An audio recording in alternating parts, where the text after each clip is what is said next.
Cette fois-ci, l'Europe a voulu toucher Google, là où ça fait mal, dans son secteur le plus porteur, celui de la publicité.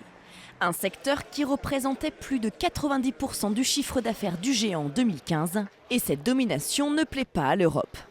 La Commission considère que Google a une position dominante dans l'offre de services sur Internet, des services de recherche, mais aussi dans le placement de publicité sur d'autres sites Internet.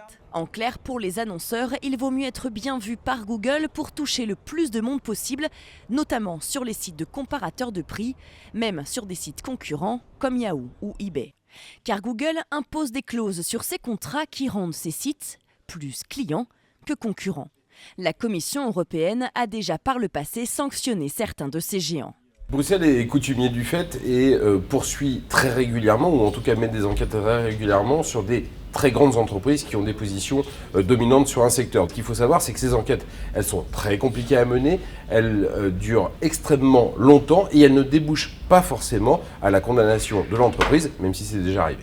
Google a 10 semaines pour répondre à cette accusation. Si l'entreprise est reconnue coupable, elle risque une amende à hauteur de 10% de ses revenus actuels, soit environ 6 milliards d'euros.